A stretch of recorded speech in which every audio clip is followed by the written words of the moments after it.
All the way to the end. I promise you. There's a lot of information here. Check it out. Something. The IRS deals with in personam jurisdiction. In personam jurisdiction means personal jurisdiction, which they need to prove in order to enforce tax codes upon you. Okay, that's the first thing. Okay, so whenever you just ask them that question, they can't really prove it. They have to have some kind of documentation that proves in personam jurisdiction, personal jurisdiction over you. Okay, so that would be by some kind of contract or an oath or something like that would prove it.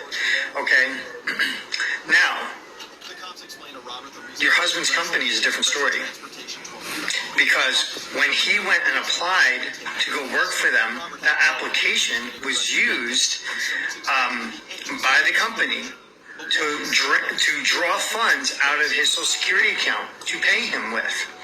Okay, and now what the company's doing, because they draw the funds out of that, what they do is every week they take the taxes out of that money, right, out of his paycheck, to cover their asses for the taxes on the money that they drew from his Social Security account. That's what they're doing. So what they're trying to do is not pay the taxes on what they're paying him from the Social Security account, because they're not actually paying him from the money that he's earning the company. They're paying him like what a lot of these big companies do is when you sign an application, they'll go and draw funds saying, all right, you're going to work for us until you're 75 years old. We're going to draw out that amount of funds from your Social Security account to cover the cost of you working for us until you're 75. That's the presumption that they operate off of. Okay? And then if you quit or get fired or whatever, they keep all that money because you didn't know that it was taken out of that account.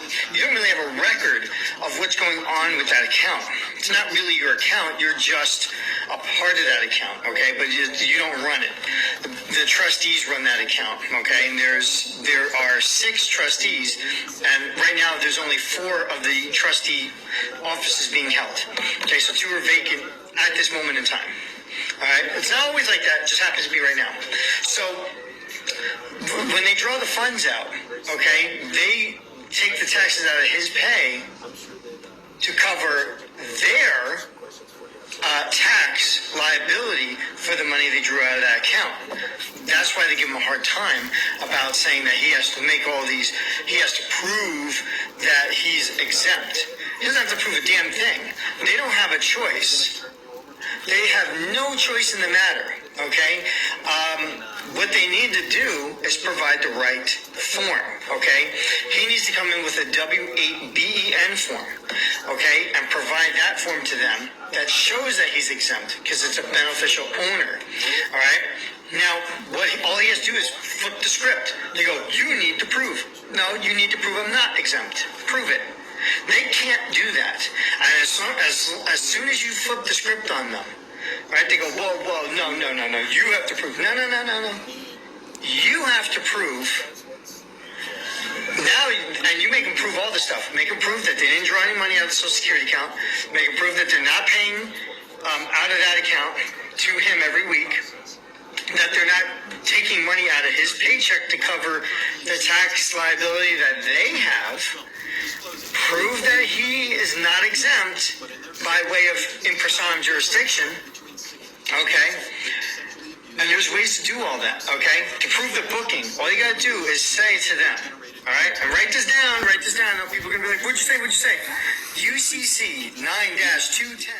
Show me all their accounting, all the records per UCC, Uniform Commercial Code, Article 9, Section 210. Says that they have to provide all their books. Provide all the books. Where the money came from that you're paying me with. All of it. They have to show all the books, both sides of the ledger. Can't just be one side. Okay? Next thing to do is prove to them that they're not breaking anti-discrimination laws. Say, please prove that you're not breaking anti-discrimination laws by rejecting the form, because you're giving them the wrong form. All right, the W-4 form is for residents and U.S. persons. Okay, U.S. person is a loaded statement. So is resident. Okay? That's the problem there, is that if you haven't Listen. sorted that out, you need to sort that out first. You have to understand what a U.S. person is. A U.S. person is an individual, a trust, a partnership. It's all kinds of weird things that you would not expect it to be. Okay? And you have to sort that out first. Are you a U.S. person and are you a U.S. resident? Also, you have to remember what the IRS defines as United States. United States is not the 50 states of North America. No. It is the District of Columbia and its territories and possessions. That's all it is. That's all they have. That's why Puerto Rico is like that. Although Puerto Rico is kind of like a weird area because they don't pay taxes over there. And it's kind of it's kind of a weird thing. So, but I think it's because they're trying to keep that exempt because as long as that doesn't become a state, they can do things there that they can't do anywhere else. All right. So now you got that anti-discrimination laws because you need to bring the right form. Okay, you can't use W-4. All right, when you've already been using a W-4, you have to use a W-4V. Cancel the contract. And then do a WABN to establish a new contract. I know people get annoyed, people complain about it, saying, you know what? It's just the way it goes. But before you do any of that, you have to establish with the IRS first. So go to the IRS first, right? And make your case against them regarding if you're a taxable person or not. And if you're taxable to what degree, okay? Make your case with them. After that, then go right ahead because once the IRS is going to be hands off on you, who's going to come after you after that? Okay, but go to the IRS first, make your case with them, and then afterwards, then go to the employer and establish new contracts with them.